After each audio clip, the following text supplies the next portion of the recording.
Okay, I'll start us off. On the agenda tonight, there are three main items. First, to discuss the PLK TIF framework.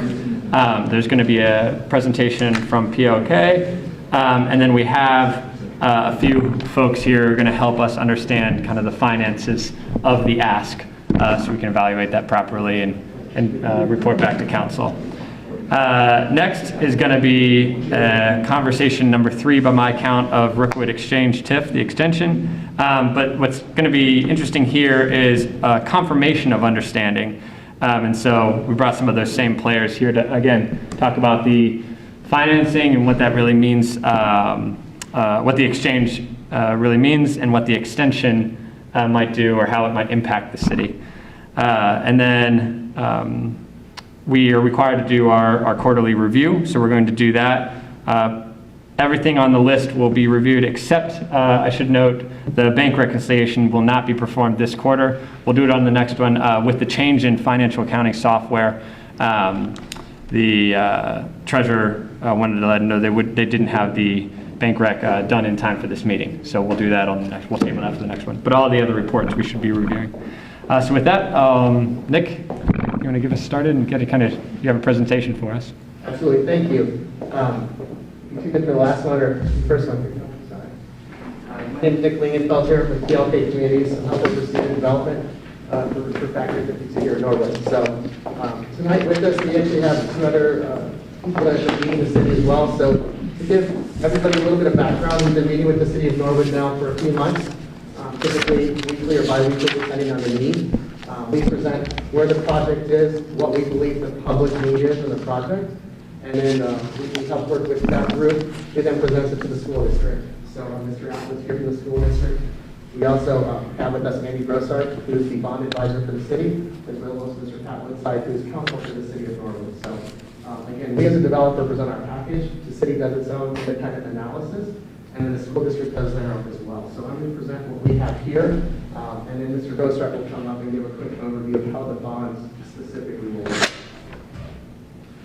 Phase 1 of the project is actually going to contain roughly 325 residential units. We'll have the market hall, the tap house and brewery in the middle, the parking garage, there's retail, the first floor parking garage as well. We're going to have the clock tower building restoration, the dog park, and other public amenities as well as the family amenities that we will have. So a pretty significant investment. To give you an overview of the total cost of phase 1, right now, the total hard cost, that's construction costs and fees, not including soft costs, architects, etc., is roughly $82 million for phase 1. When we size the bond, we do it at a smaller percentage of this in anticipation that there could be some savings, there should be some other stuff that does or does not count. But the overall construction estimate for phase 1, what we call phase 1B, is currently $82 million. Then we have what's called phase 1. Phase 1B is an additional $18 million. So when you're looking at this on the map here, what I'll do is I'll bring up everything here in color is phase 1. And that's why we did it that way intentionally. Phase 1B includes these additional buildings down here, as well as the mixed-use building that we're also adding to the park. The reason why we do it this way is in phase 1, we're anticipated to deliver roughly 250 residential units. Overall, there's going to be 325 to 350 residential units in phase 1. Given that we don't want to flood the market with inventory, what we do is we deliver so many units at a time, or we phase a building so that we can keep the rents at a decent level. We're not having to give away a lot of concessions or free rent to fill them up. So what we do is we figure, you rent more in the fall, so when buildings can we deliver in the fall? And we'll figure out the right way to deliver this. One thing that we're also speeding up for phase 1 is we're going to deliver the market hall a little bit sooner. The reason why is we want to go ahead and start delivering traffic to the site. We believe there's enough product coming online around us to support the market hall as a whole, and we just want to move that up. So phase 2, which is the mixed use along the highway, as well as the 2 office buildings and some buildings to the north of the parking garage. So this is all we call phase 2.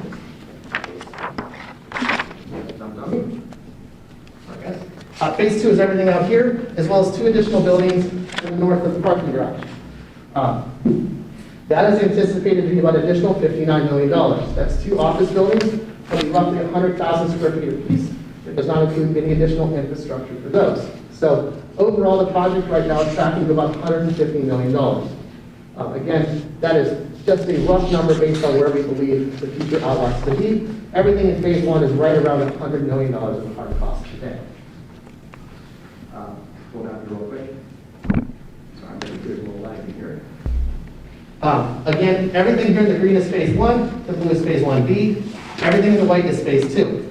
When we talk about the TIF agreement tonight, that only includes everything currently in the green. Everything in the white will be negotiated separately. The reason why is we don't really know what those office tenants want, and we don't know what they're going to need. It's likely that they could need a garage, but we don't know. We don't want to put that in place today and go ahead and start that clock. We are willing to commit to and start the clock on the phase one portion. We'll go through the repayment there, but it's pretty significant compared to the actual borrowings. The overall impact, again, we went through this in the last meeting, but I'll just roll through here. About 180 construction jobs, roughly 400 estimated full-time jobs.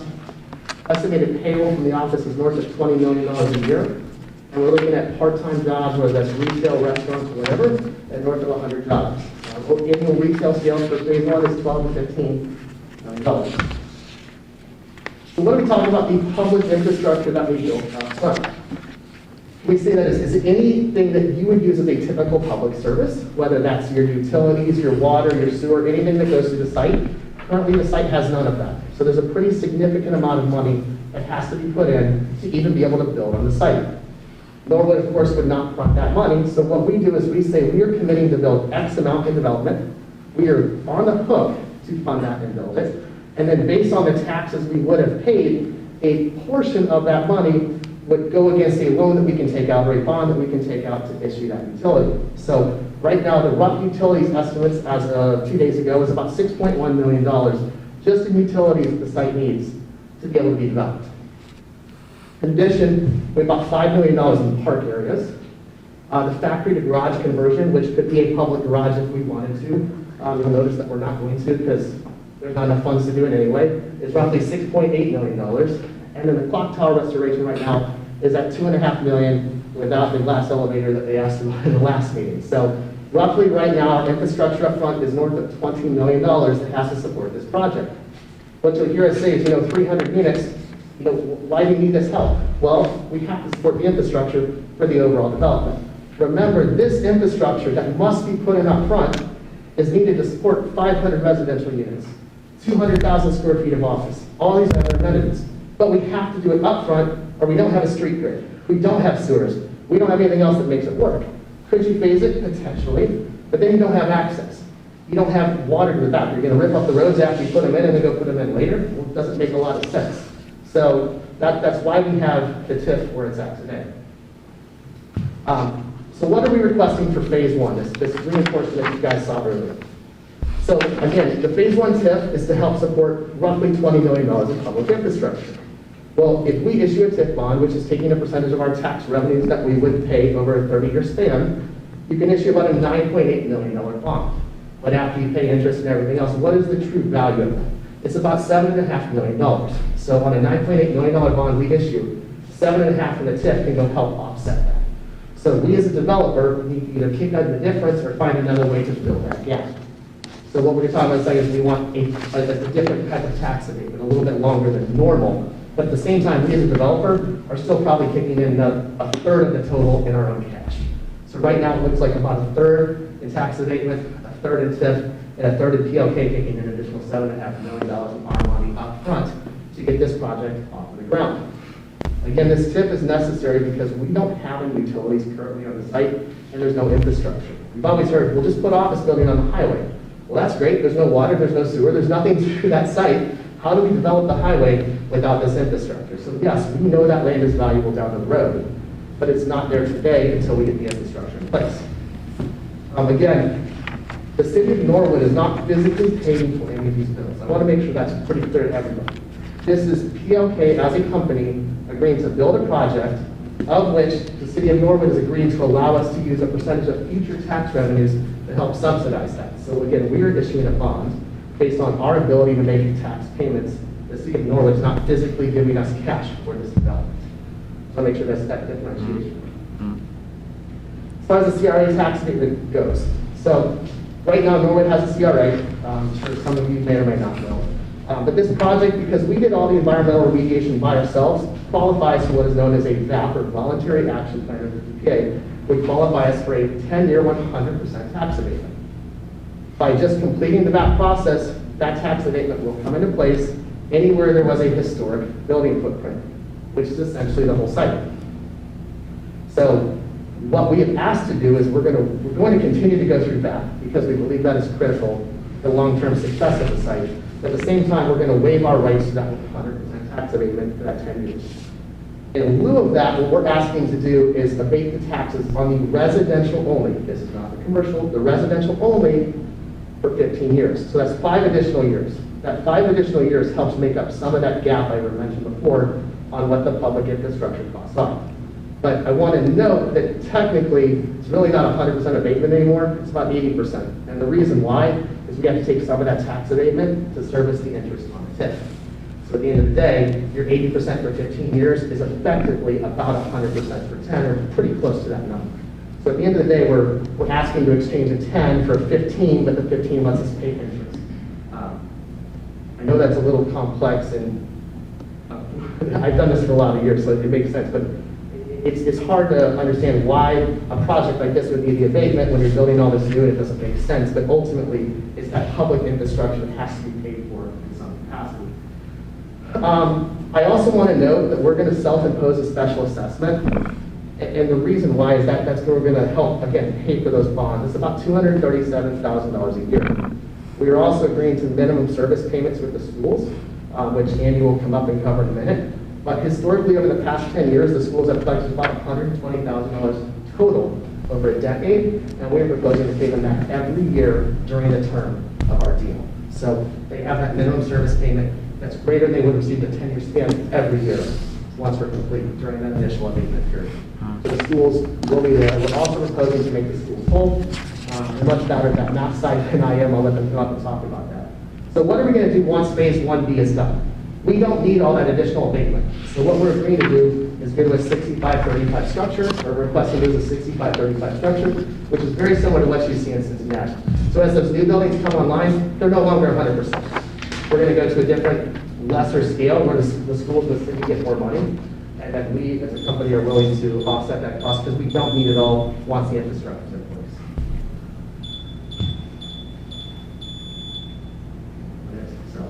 With that, Andy, do you want to come up and cover the district stuff?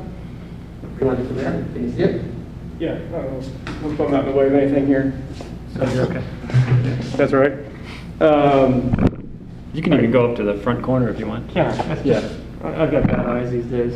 So, school compensation. I wanted to walk through this and highlight the dollars that are going to be going to the school districts. And this is the proposal as it stands right now. So,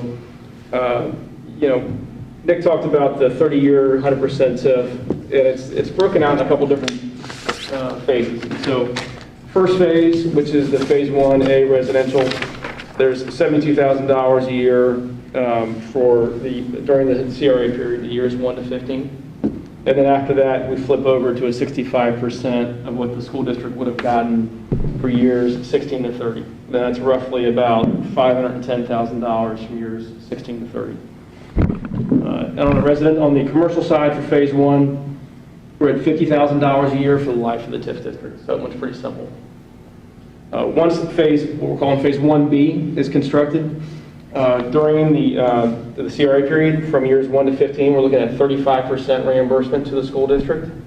And then after that, from years 16 to 30, 100% goes to the schools, and that's about roughly $311,000 a year. What we've done then after that, in our discussions with the school district, is that there's an excess or an additional payment, if you will, to the school district that's calculated based upon the TIF fund at the city. And so when the TIF money comes back and we pay the debt service, we've got this balance that's accumulating that we don't need.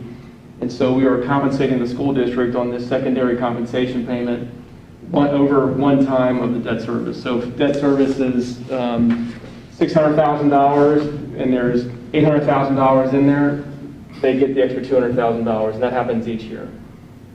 That equates, and it kind of varies in between the life because of the way the debt's sculpted, but that runs from anywhere from $140,000 a year to about $310,000 a year.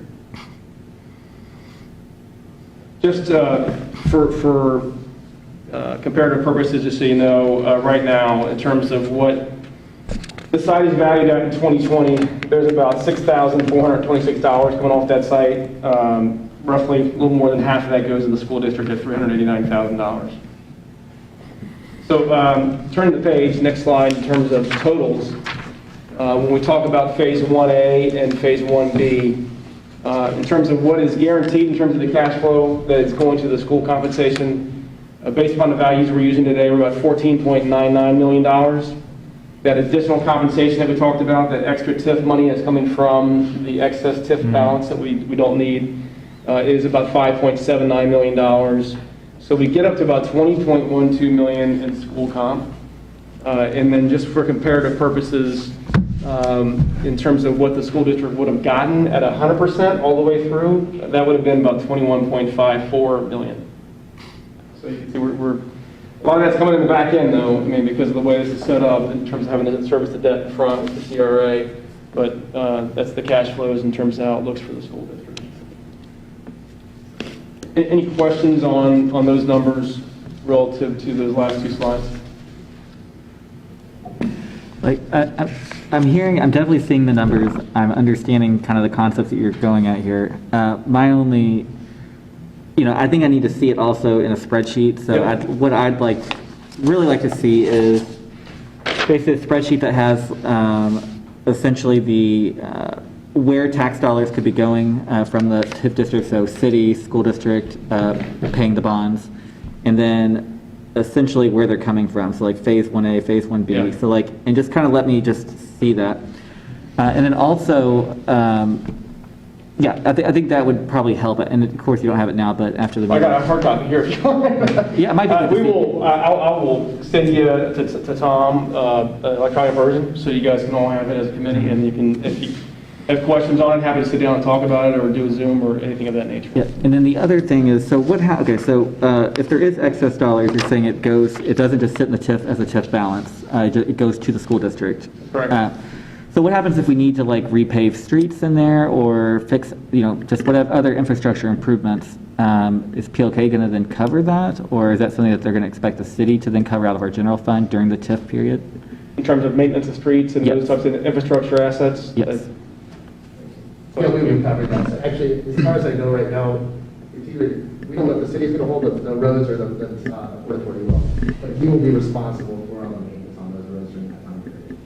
And that just means sorry to cut you off, but just in the project itself. And this, Within the in my project mind, it itself, means correct, the yes. U of road, the U of the road. Yes, sir. Yes. Yeah, and then the other part of this is, we've talked about, I know that, the mayor's demanded traffic lights at certain places, or we've had traffic light discussions. Are any of those, we didn't talk about the last one, but are any of those being paid out of that 20 million, No, so what I would say is, the mayor did not demand, he wanted to make sure we had a good traffic study done on this. But yes, what we did there was we did multiple intersections, so I got my notes here. So we did an independent traffic analysis. We looked at our traffic, we looked at the Nyer development directly across Robertson. We wanted to make sure we were encompassing all those potential issues. As far as the traffic light goes, it will be funded by us somewhere out of the project. As you can see, there's not sufficient funds to cover it even if we wanted to, so it will have to come out of the project budget. What we have committed to is adding at least one light, potentially two. Right now, our traffic study says the light actually needs to be in Norwood Forest. That's the most trafficked intersection on the way to our site.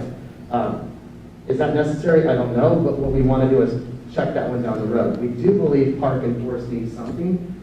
The traffic engineers have suggested a roundabout. The city's exploring, can we acquire the land around that, but we just don't know that answer. I would tell you that Park and Forest is probably the most critical intersection based on what I know, and we've also looked at, do we need one for Robertson? Right now, Robertson and Beach does not have enough warrants as a fully built-out site right now to put one there. But what we did commit to do is escrow the funds or whatever we need to do in 2 or 3 years and reprove out those traffic numbers if we do so. Okay, so not having extra funds in the TIF fund is not going to affect the traffic lights. No, I mean, Okay. honestly, James, the traffic lights is costing $200,000, but if I'm losing tenants, I gotta put in a traffic light. I get a business that says I need a traffic light, we're gonna find a way to put it in. So we're not gonna harm $100 million phase one investment over a $200,000 traffic light.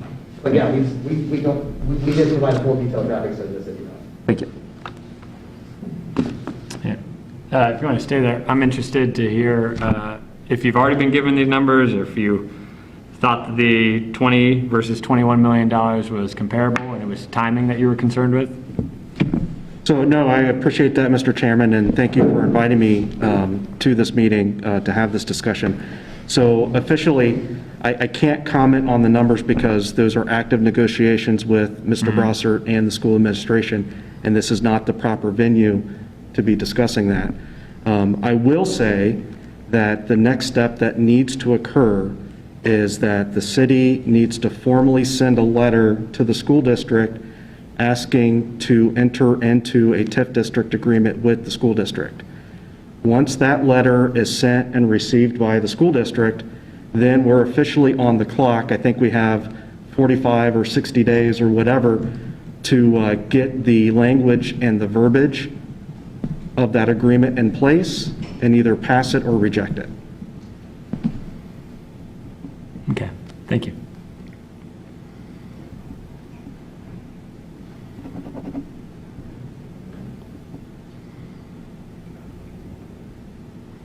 Okay. Cool. John, did you have any more? Oh, I do not, thank you. Cool. If I have just one quick thing just so everybody's Yeah. aware too. So again, this is how it works for the city, just so you all are aware.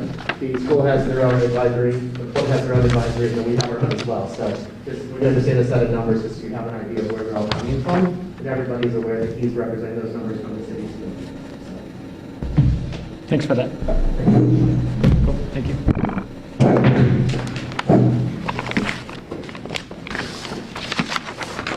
Okay. I'll just give him a minute to take that down before we start.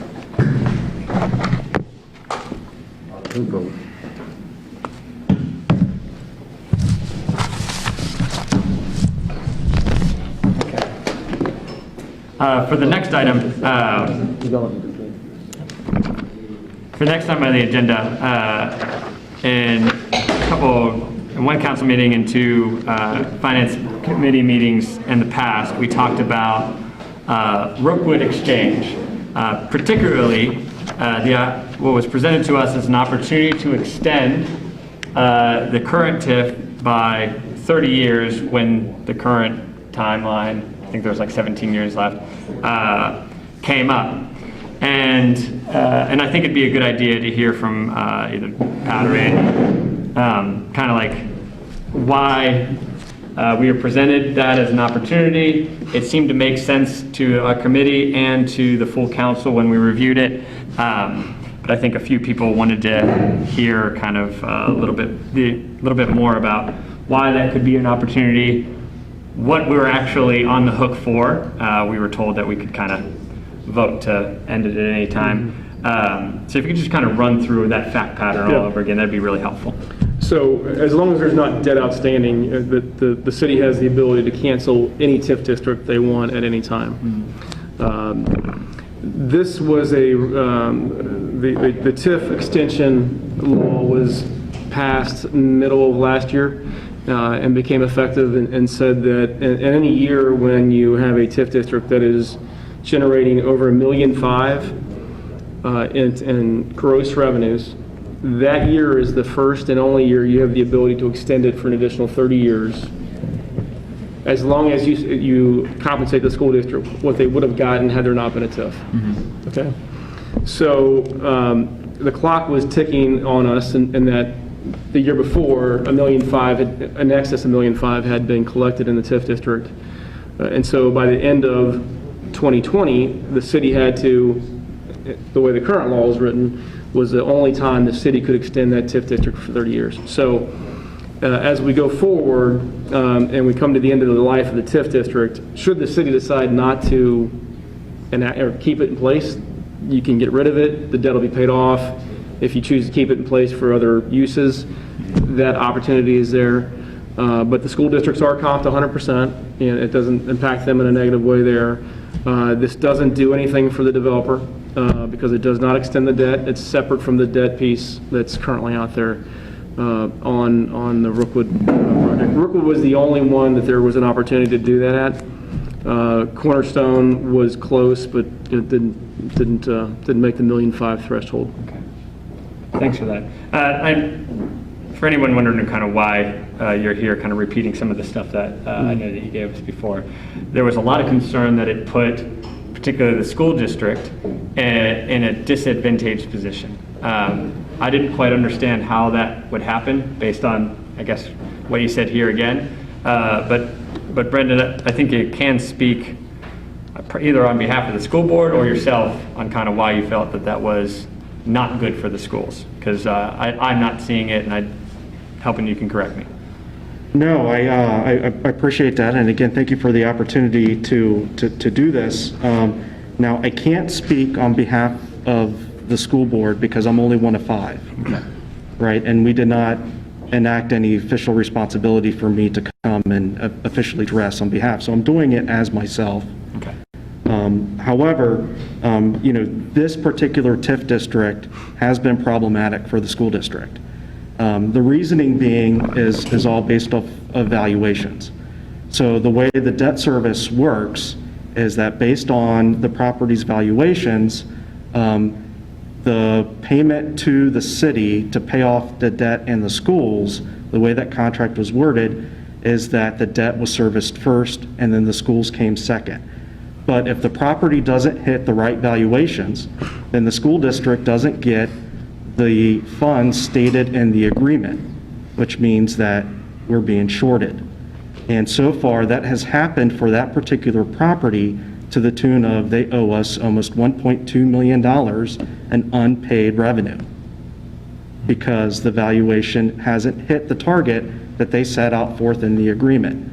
Why is that the case? Because they have fought the property valuations for a number of years, and we have challenged their attempt at decrease of those valuations. This is why this is problematic, and as this continues to increase and they continue to challenge those valuations, this could get worse and worse and worse. And so now you've extended a district an additional 30 years. We're only 10 years into the first 30-year agreement. So this thing isn't going to expire until 2072, right? So this does put the school district in a disadvantaged position. Not only that, I was incredibly surprised since I was just here at the committee of the whole meeting in October. We were talking about how we're going to try and work together. And the very next month, we're not even formally notified that this conversation was happening to comment on it, to see if we had any objections to it. When it did happen, council passed it 3 readings in 1 session with an emergency clause, right? The week of Thanksgiving, by the time I got a hold of the mayor to ask him to veto it, which was after Thanksgiving, he had already signed it with an emergency clause that prevents a voter referendum. So this is why we don't pass things with 3 readings if you don't absolutely have to. You have the time before the end of the year to do that. And this is the danger of using an emergency clause when it's not necessary. I invited you guys as well because he had explained that to me both in an email and a phone call. And I thought in my mind that they were separate. This issue of you not being paid what's due felt separate to me. And that's what we did talk about on council floor, than a 30-year extension, which we could remove at any time. So I was hoping to see if either one of you. Let me just address 2 points. You're correct, the way it's set up, and unfortunately, the developer has gone in and asked for board revision cases that have brought that value down. And the way that debt service, or the way the compensation's set up, being behind debt service hurts the school district in terms of a shortfall. We have been engaged by the city to look at all the TIF districts and project them out to see, what the future value and revenue stream looks like for each one of those districts. Are there refunding opportunities? This one in particular, there is a refinancing opportunity that would help with the situation with the school district, as long as there's no more devaluations. That's something that we can't control, but we are evaluating the one thing we can, and that's trying to bring the interest cost and the debt service cost down on that district to get more money to flow to the school district. I just want to make sure we're clear. The extension over the 30 years comps the school district 100%, so that formula is gone at the end of the current term. So it doesn't impact the school district in an adverse way for the extension at all. Now, in terms of legal notifications, I'm going to defer to Pat on that because I don't know, legally what's right. I'll take blame that maybe we should have had more discussion with the school district in some of the meetings we started to have. I had just come on board and said, hey, city, by the way, we've got a clock ticking and we've got to jump on this quickly or else you miss the opportunity to preserve your right to do it. Pat, I'm not sure if there's anything in the law because they're not. There is no legal obligation in this case. This ability to extend was exempted from that obligation. And the reason why that is statutory, as Andy said. There is in the statute the obligation to pay the school district every dollar that they would have been paid absent this extension of the TIF. So, I was not here when the existing deal was made. I know this was the same council, the same committee, those people. But that deal was made. The extension is not affected by that deal. It's a 100% school district make whole arrangement, and that's according to the statute. Not any deal or not anything that can be, affected by any decreases in valuation or anything like that. And again, that's why they have the notice requirements and the approval requirements when the school district is potentially negatively affected, which doesn't exist with this extension. So the whole point of this is that it happened, right? It was unfortunate. I was not a happy camper. There are others in the school administration and on the school board who are not happy campers about this. However, what do we do moving forward? Well, actually, no. It's important that, maybe reiterated for a third time, that you aren't adversely affected, that the specific action of a 30-year extension does not negatively affect you. And I think, we can do a better job of communicating what's going on, but I think the reason that you originally got kind of upset or on yourself, not speaking for the school board, was because you said that you are being negatively affected, and that's not the case, or at least what I'm hearing from And respectfully, of our city. Respectfully, Mr. Chairman, I'm going to disagree with you because TIF agreements are very complicated and they're based on assessments. So, I would like to see that when it happens, or if it happens, that the schools are not negatively affected. It's easy to say that here as we sit here, but, Ohio Revised Code and how these things are laid out are incredibly complex, and there are other layers of things that could potentially affect this. So, respectfully, I'm going to disagree with you, and that, just making a blanket statement and saying that the schools aren't going to be negatively affected is, in my opinion, not accurate. James. Yeah, thank you, Mr. President, or thank you, Eric. Far from it. So, I just kind of want to reiterate again what I think I've heard tonight is that, it sounds like the school district does have a legitimate beef when it comes to the revaluations, and I think we can all, I didn't understand the whole aspect of it, but because that had not been brought to my attention that they had asked for reevaluations and that affected the amount the school district's gotten, so that's good to know. But I mean, again, you say that the school, that you weren't a happy camper and that people at the school district weren't a happy camper, and that, well, I just want to know too, so I did call the president of the school board 2 weeks before we approved it to let him know that, hey, we're looking at this extension. Now that happens to be Mr. Atwood and he happens to be here. Was that an official notification? No, but I did make sure that that was kind of at least passed along so that if there was any adverse impact that, they could kind of come up with it. Now again, there may not be an official letter sent to the treasurer from our treasurer or from, our lawyers or whoever, but there was some communication I tried to have, so I just want to note that. And again, the other part of this is we can get rid of this, as Mr. DiNardo has said already. The next 15 sessions of council before this thing actually goes into effect, or maybe the next 10, since we're already 10 years or so into it,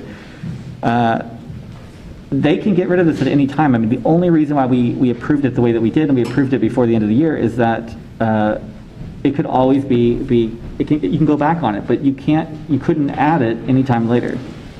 I did want to ask a question to, the counselor.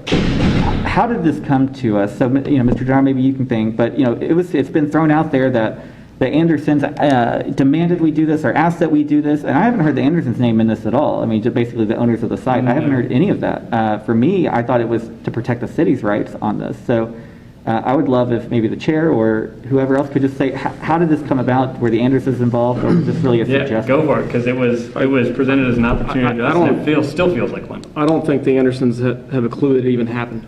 They wouldn't have been notified. Tom, I forget when I finally got engaged. It was August, September, or something of that nature. And as we started to dig in and notice that you had already triggered the $1.5 million gross collection, it was an opportunity just for the city to protect it at that point in time. And we talked to the city about it. We had to move by the end of the year. And you're not just the only city. I mean, I can tell you there's numerous counties and townships and cities across the state that were passing this the last week of the year in order to make sure they preserve their right. Now, I just want to say that the issue with preserving your right, it's a financial, upside for the city to do this. And when you have to look at it from the schools getting all their money they would have gotten, the JVS is getting all their money they would have gotten. And folks might see this as right or wrong, but this is the reality of it, is that you're taking the other levies that are there, the county, whoever else makes up the taxing district, and those monies are staying in Norwood.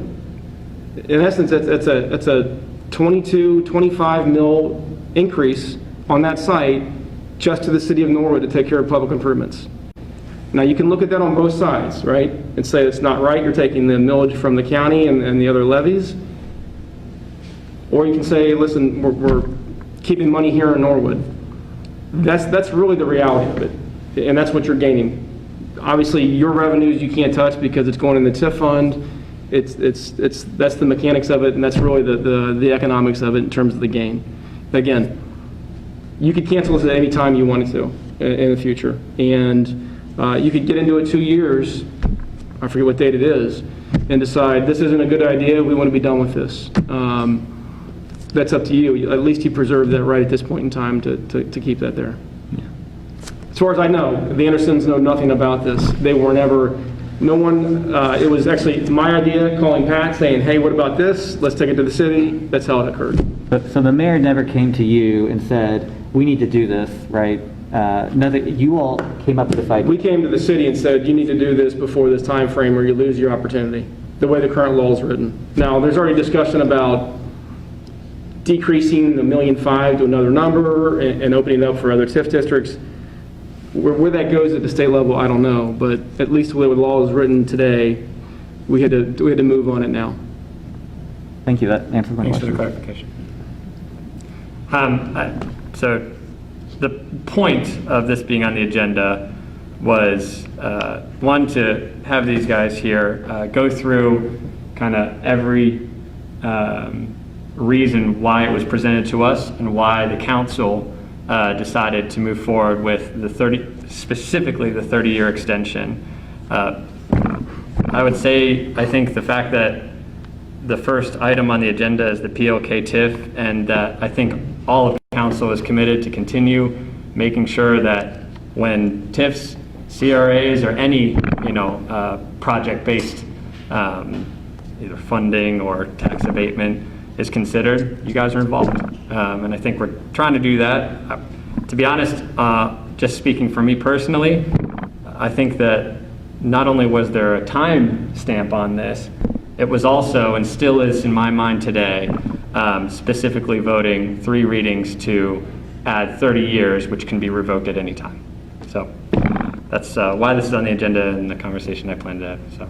No, that's fair enough, and I appreciate that, and I understand that. I had reached out to President of Council, Mr. Miracle, to see about putting together one thing that Norwood does lack is a TIF district review board. All right.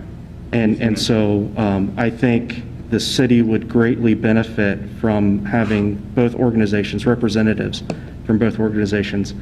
In my mind, it would be the school district treasurer or their designee that would participate in something like this. Probably something similar from the city administration side that would get together once or twice a year. Because right now we have 6 TIF districts, hopefully soon to be 7. You know, it won't take that much time or effort to make sure that all of those agreements are being honored, right, correctly, and everybody is getting what they should get out of those. I think that makes a lot of sense. You, James, I know Mr. Perry had already done that informally, so formalizing that and putting kind of rigor to it makes a lot of sense. So I'm glad you reached out to him.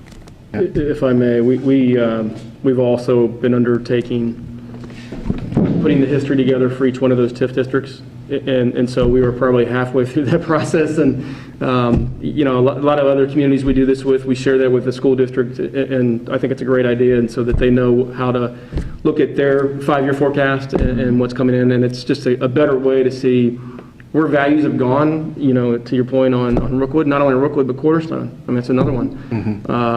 And to have those documents. So, you know, it's taking a little bit of time to get together. Pat and I have a call on one of the TIF districts Friday. But, yeah, those documents are coming along. That makes a lot of sense. Cool. Well, thank you both, and for other members who came in and didn't speak. If you had anything you wanted to add, there's an opportunity, I suppose, but, okay. Well, thank you. Off you come. So, we're done with PLK then, or? In my mind, yes.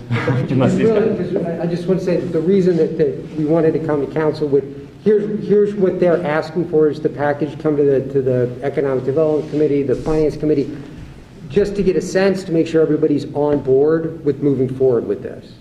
So, and it sounds like nobody has any real objections. The schools are, at least it sounds like, close to being able to finalize what those numbers would be. And so, you know, before everybody jumps in and starts drafting 8,000 pages, just wanted to make sure that there were no objections or concerns about the way the financing package was going. I was going to report that way. I wanted to make sure before I had anybody sign anything that I know James had asked to look at an electronic copy of a few things. Just So, to see some of the... you know, it may be just I get a text from you to make sure that that's good, or if you had problems, we would email and exchange. But I was going to write the report that we're in concept, you know, and then I had an action of what I need to actually formally, you know, send a request for. That's the reason to come to the committee, I think, primarily because we had a couple meetings, and like, I'm on board, it's fine with me, but I don't get a vote, so. Just so you know, the plan is to proceed with, you know, not necessarily with official action of the council, but we do have to send notices to the school board, and there is going to be some back and forth when they get to a point that they can approve the school compensation agreement and the other terms that they need to approve before moving forward. So the official action of the city to advance the TIF, the CRA will be after that. So I don't know what exactly from a board perspective you would like to do as far as formally sort of approving this with this council, but there's nothing that I personally need, not me, but that legally is required at this point to affect the TIF. Yeah.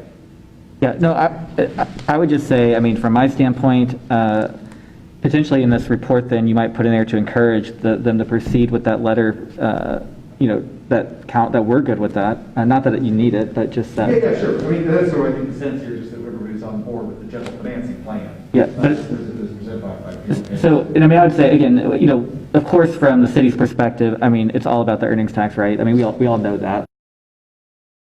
Clear to PLK and to everybody here on the committee, but, you know, we also need to make sure that we are still, you know, protecting our interests in the property tax as much as feasible. So I do still want to see that spreadsheet, you know, that I kind of talked about, just like, you know, potential, you know, where are the funds going and what phases are they coming from, and then maybe even some kind of like year, you know, by year. I don't know the best way to see it, but I'm sure you all have something, like some tool to help visualize, so help us see like by year where they're coming and going or something. But I would like to get that at least, you know, I'd like to have at least one more finance committee meeting once the school district and the city kind of, you know, get this all worked out, and then maybe it come back to finance, we review it right before it goes to the full council. Interesting. Eric, if I could, just to get to the point, from the city's perspective, it's all about the earnings tax, and in the past it has been. For Cornerstone, very much. We'll give up this in property tax, and we'll get all this from earnings tax, and the same for, the other ones that we've done. This one, if you just run those numbers, is not going to work. But I think that there's a different issue here. The issue here is here's a giant site that they were asking over $500,000 for that was an active fire hazard. And can we turn that into something very cool and productive? And what is the city willing to offer us incentives to do this? But because on a straight earnings tax basis, certainly on phase one, it's not going to be the same kind of math as you get at Cornerstone or you get at Linden Point. It's not even close. It's a different kind of calculus. But I think that having the numbers helps to be able to say exactly what that's going to be. How much is the city going to forego in property tax versus the benefits we're going to get is absolutely the calculus you need to do from a financial aspect. But I just wanted to warn you, don't think, we're going to get $4 million a year in earnings tax out of this project. We were not. Yeah, well, maybe we can talk about that for a second. So, definitely that's true, especially in phase 1A and 1B. So phase 2 would be the office and hotel. Is there anything that we can kind of insist on in the agreement, like that, we want to see X number of dollars in earnings, like by the 7th or 8th year or something? Is there anything that you all have done in the past that we could potentially think of to make sure that we're kind of protecting ourselves in that sense? We have done, how long is it going to take you to get this office building built? And if it's not in by this date, the developer started making penalty payments. I think it had started at $10,000 a month or something like that. The hard part there is, and we kind of had, Linden Point was sort of kind of structured that phase 1, phase 2, and here's what we expect it to be, but the market didn't sustain it. And that, I'll just tell you as a practical matter, that's going to be almost impossible to do, to say that, okay, we'll do this TIF, but if you don't, but we're going to need an office building that generates this much revenue in phase 2 by, 2028. Things are going to change, and there's no way to, I'll just, as a practical matter, there's no way to, even if PLK would agree to that, which I think would be hard to do, something we're going to change, and what are you going to do? Unravel the TIF and make them, come up with the $10 million, the $10 million in incentives to cover that. I'm just, as a practical matter, that's going to be really, really hard to do, and it's going to be really hard to negotiate in the kind of timeline they want. I understand where you're going with that, and that's what we want to see, but I think that the calculus for this is a little different than, are we going to do a TIF for a parking garage to build an office building on the interstate? This is a different kind of project. Yeah, that makes sense. I just want to, again, the goal of that kind of conversation, again, was just to figure out how can we best structure this now to protect us in the future and protect the city's interests in the future. And I agree with you. We don't know, especially with this 2020 with the previous year in COVID 2020, we don't know where we're going with office. We don't know where we're going with hotels.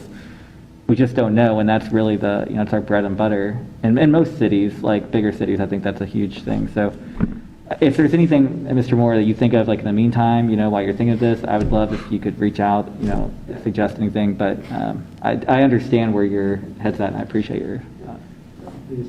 My 2 cents. Thank you. Okay. Thanks, everybody. Good. Thanks. All right. For the 3 of us, or anybody who wants to stay, we're doing the financial review of the 4th quarter of 2020. I thought last time we did this, it was a decent run through.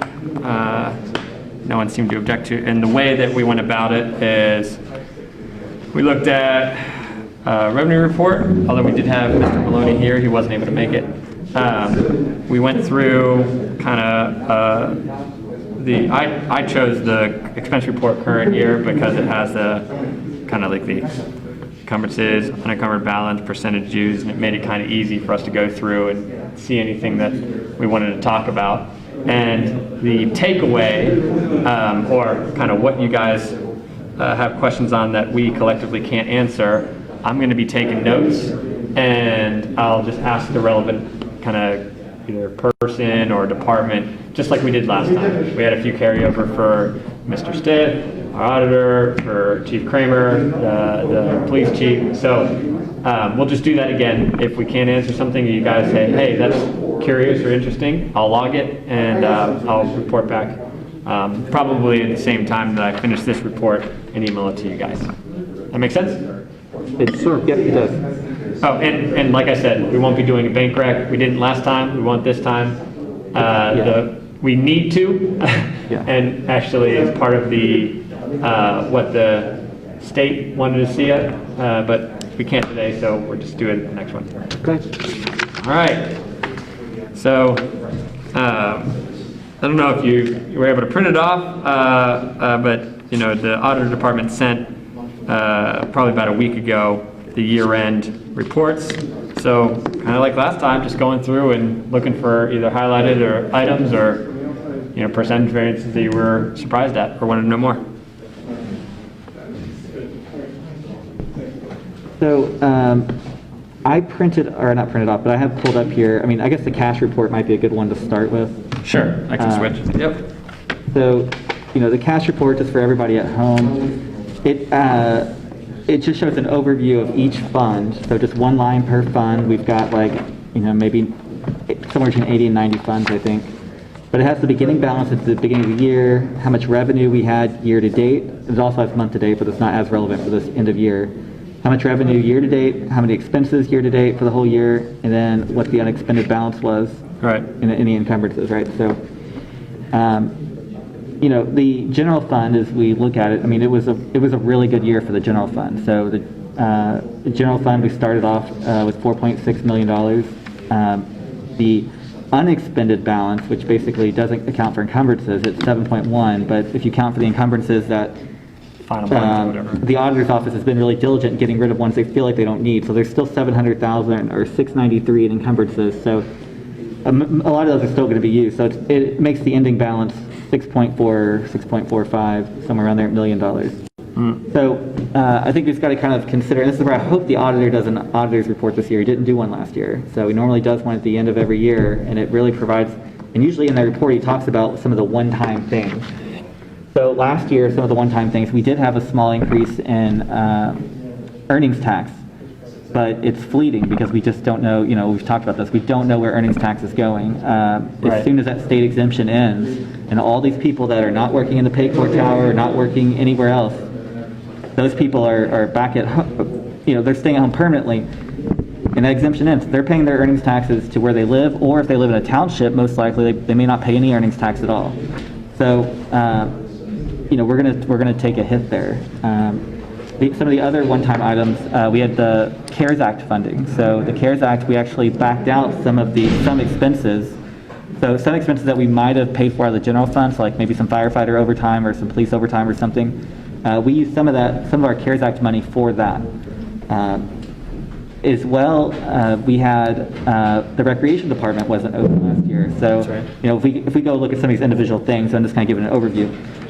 So basically, we didn't have to pay for lifeguards for the whole year. We didn't have to pay for, the rec director didn't work the entire year. We kind of closed the department at some point.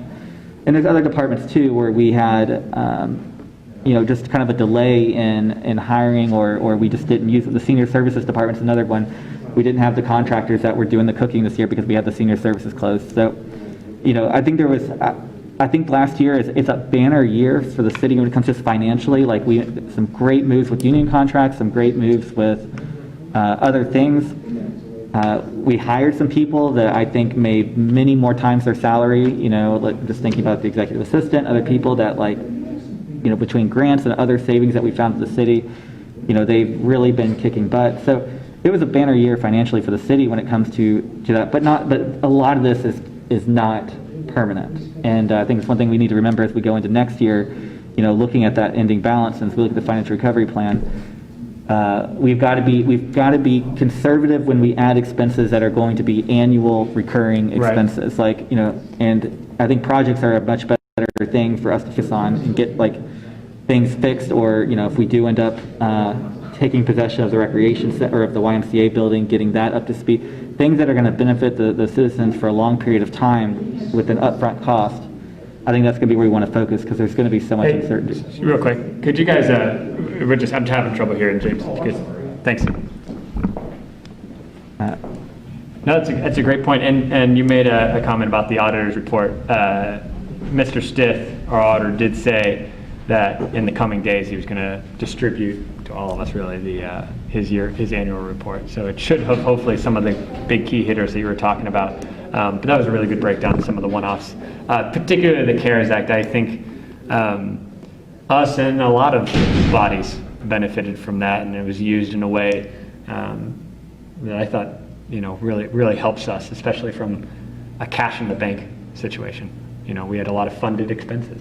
So Yeah, and I think we also need to credit, really, when it comes to, I keep hearing people talking about the city's just spending money left and right. I need to pull it up, but at least at the end of November, we had spent less money year to date than we did in 2019 at the end of November. So essentially, it feels like the city is just spending so much more money because there's so much getting done. But this, like I said, in 2020 was a banner year. We weren't spending more. We were just getting stuff done. Some of it, again, is the salaries, some of it's the CARES Act fund. There's some other things that go into that, but I think we've all heard it. The city's just spending money left and right. At least I've heard it from people, and it's like, no. And I think actually there was a plan to probably do even more. I think some of our departments were shut down or severely limited and had to limp along, especially in kind of the spring, early summertime. Now I know I'm thinking about the easy ones. They're the ones that are easier to see, your public works of the world. They definitely kind of tried to put the hammer down and get as much as they could in the fall, heading into kind of this cold period. But I'd say that, not only did they get a lot done, they probably wanted to do even more, and just couldn't, I suppose. Now, they were planned projects, usually, but, some of this is but the point of that comment is to say some of that's going to carry over into 2021 and have 12 months of pedal down. And so I think your comment about recurring expenses is particularly, at least to me, is particularly important, that where something happens year on year on year on year on, rather than kind of like a project-based expenditures, has a much bigger impact on the 5-year look. So I know that probably sounds obvious, but it's an important note. So. Yeah. I did pull up the 2019 through 2020 comparison. So in 2019, we spent, according to the cash report, but expenditures that year was $21,319,000. So $21,319,000. In 2020, the expenditures were $21,429,000. So at least on the cash report, you can look at it a few different ways, current year only and other things. But the long story short, that just means a little bit over $100,000 more that we spent this year than we did last year. But if you think about everything that got done at the city, a lot of stuff you don't even see. Roofs getting done, HVAC's getting fixed that need to get there. Just so many things. So much progress has been made. And there's so much more that's going to happen. Police cars, procured and stuff. We got a few, I think, the year before, but still, we're really taking care. We're starting to take care of the stuff that needs to be taken care of, and I think if we continue that, and again, I know we're going to look at a lot of stuff more detailed, but if we continue that in 2021, I think we're really going to set the city up for a strong financial path. And whether we're here or who else is here in multiple years to come, we're going to know that the work that we did, it started. It started that kind of renaissance, and I'm really excited, I guess, to see where it goes from here. So, anyways, that's my overview. I just wanted to say that you may want to look at. I had a question before we leave the cash report, if you could. Oh yeah, go ahead. Yeah, for both of you. I was trying to understand the kind of where is the health department in all this, because the fact that it changed during the year, wouldn't we see a starting position and then a zero, but we're also kind of funding it? How would that work? I wish if Jim was here, I'd kind of ask him about kind of how that was presented from a reporting standpoint, but you two know, I can ask. So so it's Fund 55. So if you scroll down to 2055 is where Board of Health is. Got it, yep. And then you will see at the beginning balance be zero for that fund. And then you'll see the month-to-date, year-to-date revenue. Okay.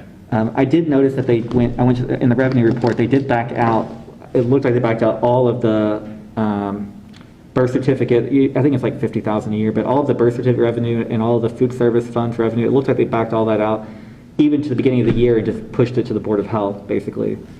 And I forgot when we even started. Did we do that in the middle of the year? Did we? Yeah, it was at like I thought like kind of the beginning of COVID time, so it was like Yeah. some spring or something. It looked like they moved, though, all of the revenue that we would have gotten health-wise. So everything you see basically in the 2020 like revenue report, it's all stuff that is going to carry forward. None of it's stuff that we're not going to get any more after that year, at least for the general fund. But the Board of Health fund, yeah, 2055.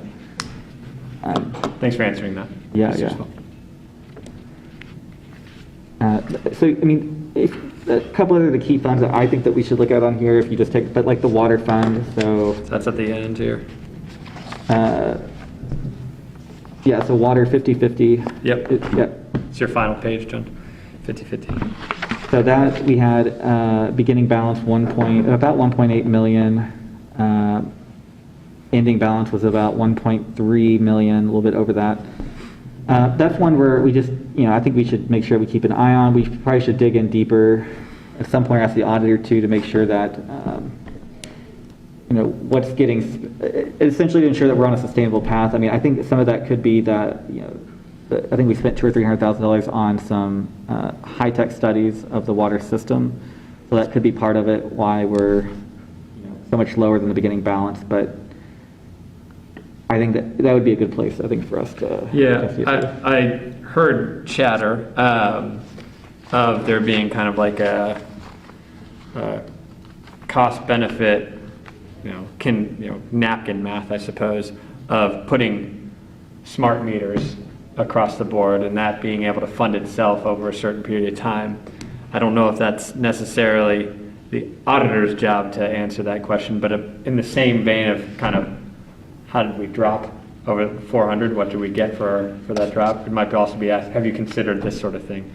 So I'll ask that as well. Yeah, I think that residents would really benefit from digital water meters because one of the things that they do, at least in other cities, that like if you have a leak somewhere or you're starting to get high usage, these meters can be set up to an online account where you can get an email letting you know that, look, hey, caution, you're starting to get some high usage. You might want to investigate, maybe you're filling your pool. Maybe you're doing something like watering your lawn a lot. I mean, there could be a good reason. So you may ignore them, but it could be the middle of the winter and you have no good reason to all of a sudden have high. So not that that's the conversation here, but I'm just, there's a lot of good things because I've got surprised with some water bills that I wasn't expecting. And, it sucks. So, like, if I would have known, I mean, it just does. Like, I mean, I definitely think you're right. We're trying to focus on just like our financial reports, but I think there is a connection between kind of what we spent on in 2020 and, hey, Jim, in your opinion, where does that expenditure set up for 2021? So I'll ask him. I'll do a follow-up. And then the other fund that we used to have issues with, I would say, is to look at the sewer fund. So that would be 8061 in this new format. Okay. Yep. So the sewer fund, it used to be, the thing kept going up about $300,000 a year. You remember that, John? I used to do have remember sewer that, fund yes, sir. issues, and we couldn't figure out. I kept asking, as finance director, I was like asking questions about it. Nobody could figure it out.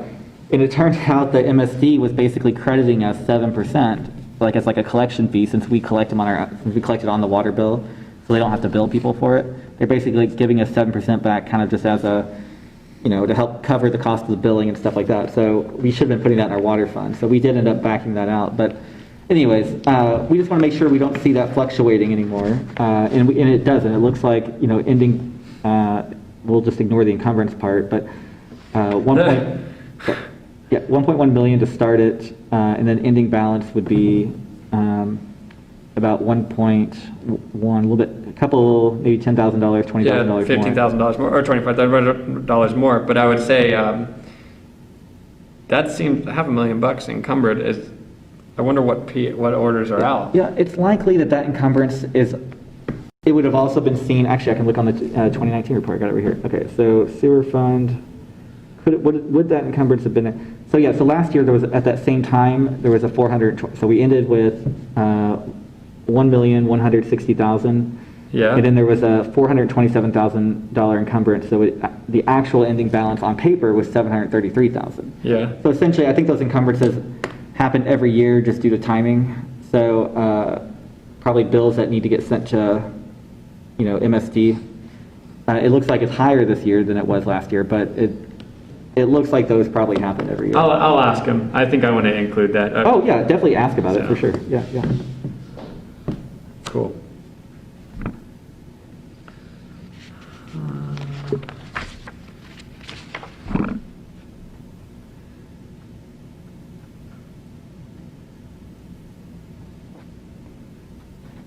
But those are the ones that I kind of wanted to point out, just make sure that people, Well, they're either large or not a TIF. So. Yep, yep. And I mean, you could also look at the street fund too, the M&R fund 2002. So this is the one where we, when I took over as finance chair, we basically kind of changed it. We were paying a bunch of public works salaries out of here and doing a whole bunch of not random stuff, but there were things that weren't street maintenance and repair, basically. And so we basically revamped this. We put all those public works people either in the water fund or most of them in the general fund is where they were supposed to be. But anyways, long story short about it is, so then we were getting, $700,000-800,000 a year that we would get in revenue that could now actually go to street repaving. Well, this last year we started with $1.27 million, so $1,271,000. Our revenue year to date was $853,000, but our expenses in that fund were only $347,000. So our actual cash balance end of year is $1.7 million in the street M&R fund. And so the reason why that's significant is because we've done some road projects already, and there's some in the hopper too that are going to be done, but we can really ramp up road construction, and that's where I think your committee is going to be helpful. And I think we should have done more. COVID really put a thing in it, and you're going to hear people, everybody's going to say, oh, it's an election year, look, they're repaving streets. Well, you know what, this money's been building up for years, like that we finally got it building up. And you know what, election year is every other year. So if we repave some streets in an election year, it doesn't matter to me because, we're getting stuff done. And so just want you all to know is like there's a lot of opportunity to we want to spend it smartly, but to really make sure that we're using that street maintenance and repair fund. And I think we can make some significant dents, especially, if we just keep going on these streets and try to get them in clusters, like instead of just doing a random street here or there, let's just get these 4 streets in a row, right? And keep the machine moving. You don't have to keep picking up the pieces and going to the other side of town. But I mean, I appreciate that because I think that I actually failed to say at the start of the cast position, I got a note recently when we kind of set this committee meeting to look at streets and connect it. The request was, and I think it's a fair one, connect kind of the word was surplus. I don't know if it's surplus is as much as it is just a balance, but maybe in some sense. Yeah, from you, Mr. Braden, to potentially council kind of being on board with a resolution around Montgomery Road projects, because Montgomery Road obviously has a lot of the bumps, particularly around bus stops, and I wondered if some combination of your committee and this kind of the thoughts around Montgomery Road planning could utilize that 1.7. What was it? 1.7. Yeah. 1.7 million bucks that continues to grow. So yeah, if you could just kind of keep that in mind, that I think there's a natural connection between, hey, because of COVID and 100 reasons, we didn't spend or do all the roads we wanted to do. Let's kick 2021's butt, with your committee, and then bring in and consider Montgomery Road in this plans. I appreciate that. Thank you. Yeah, the only thing I have to add, after reviewing this, is just how excited I am, and it's because of the work that you've done here, and I appreciate that. And Mr. Bonzo, I just remember in my recollection, starting with Mr. Sanker, and then you took over the finance, and then so it's just the penny pinching that, and not really that, just starting with moving funds from the streets fund and moving like the lighting and the things like that you just mentioned.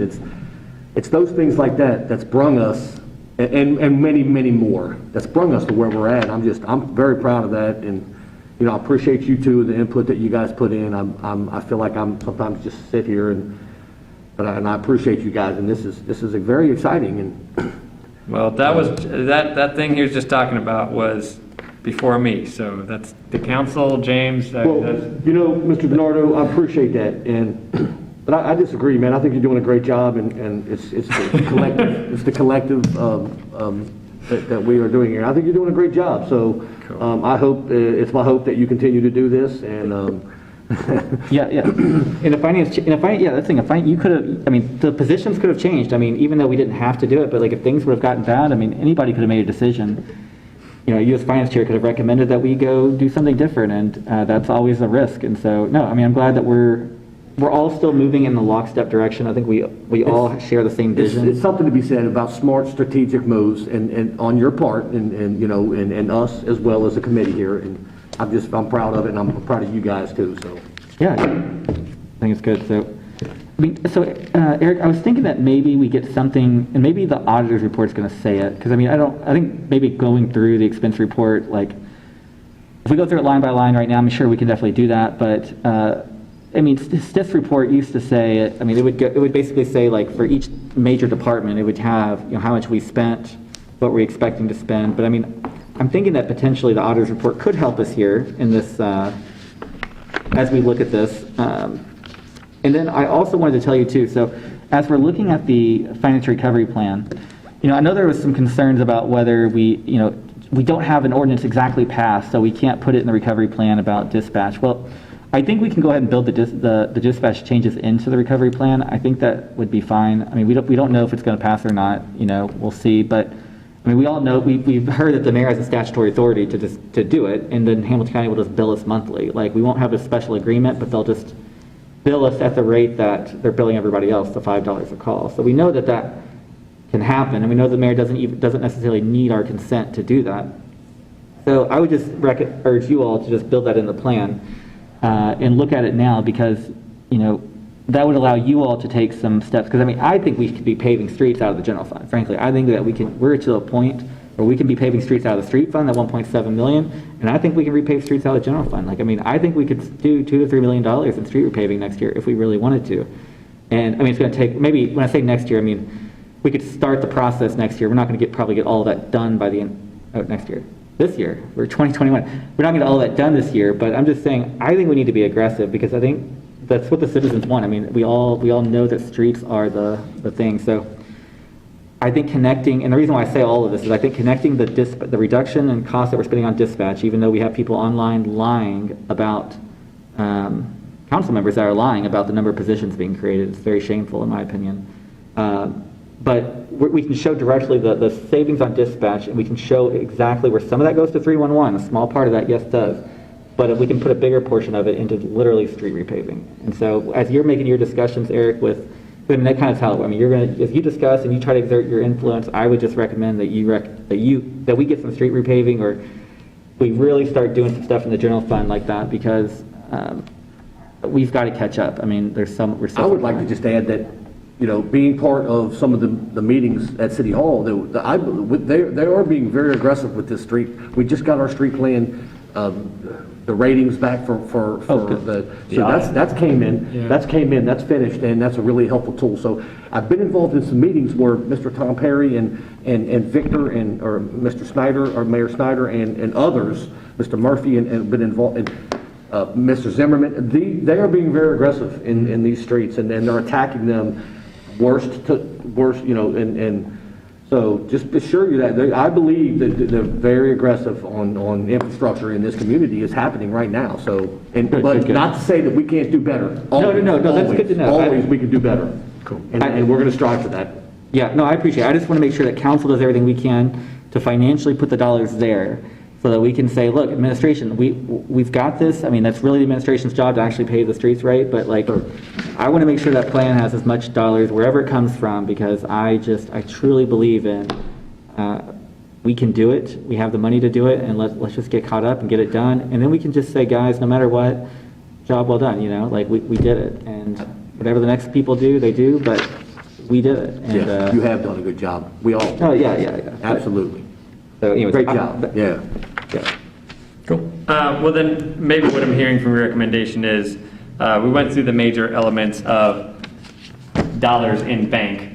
So from an expense reporting, let's table it until until we all hear Jim Stith's or Mr. Stith's report, and then we could just kind of do a review round 2 at our next finance committee meeting, because I kind of want to hear you. Yeah, yeah. I'd agree with that. Okay. Perfect. Yeah, it was good. I will follow up with those 2 questions on the water fund and sewer fund. I'll kind of have a couple rounds, as I probably will have to anyway, in early Jan, for not just the capital improvements plan, but the plan itself. And yeah, I guess I'll echo the sentiment that, hey, let's have a very concerted effort, particularly out of the street fund, but potentially out of the general fund as well, because that's where the plan is going to be talking about, for, pressure, I guess, pedal down. But yeah, there's no argument around the street fund, but maybe I'll talk to them about kind of the general fund push. That sounds good, yeah. I mean, and the thing is too, just you have to remember that, I mean, if we spend, and I'll just say this here, but we just need to show that the surpluses that we have, that we've got plans to use it for the citizens. And I think, if we keep just letting the surplus build, which is good, I mean, it's good that there's savings in the bank, there's a risk that, things or rulings or judgments can come in later and take some of that from us. So when it comes to just our bargaining power. So I would just recommend that we make sure that that looks good. But again, I'm not chair of finance, so I mean, you're in the position to really have those discussions and have that influence, early on. So I think you understand what we're kind of looking for. I do, and I'll absolutely talk about it kind of in those 2 phases. Number 1, obvious, streets, put the pressure on. Number 2, where are the opportunities for general fund push? Great. Thank you. Cool. Well, that's it for me. Just to kind of before we leave, I just want to run through exactly kind of what you're going to see in the report. I want to take some time and kind of write it up because there was a lot here. But for the TIF framework around PLK, some of the asks around for the report will be discussion that kind of you had, Mr. Bonzel, around kind of what does the city want to see. And you kind of had, I want to include some element of the conversation you had at the very end with Keith around what should we be considering after it goes through first pass at council and after it goes through school board negotiations and it comes back to us for kind of our second review. What do we want to be looking for in kind of the later stages? I also need to put together that we as a committee are what we're formally asking, not only council, but of kind of, I guess the administration is our stamp of move forward to go negotiate with the school. So I'll kind of put together the language of our recommendation in there. And then with the Rookwood Exchange, I think the takeaway, I don't want to belabor kind of the part around what the extension was, but I think there was a very useful takeaway from Mr. Atwood around formalizing kind of the collaboration between city and schools. I think that makes a lot of sense, and it sounds like they're moving forward with Mr. Miracle anyway, so that's a very good thing. And then the financial review, we'll wait for the auditor's report for kind of round 2 of this, but I'll follow up with the 3 items discussed. Anything else I'm missing? We good? No, sir. Good. All right, I'll write this up and have you guys sign it before the next meeting, but it'll be a little longer. I don't think it'll fit in these 5 lines, so. Cool, that's it for me. Thanks, guys. Thank you. Great, thanks.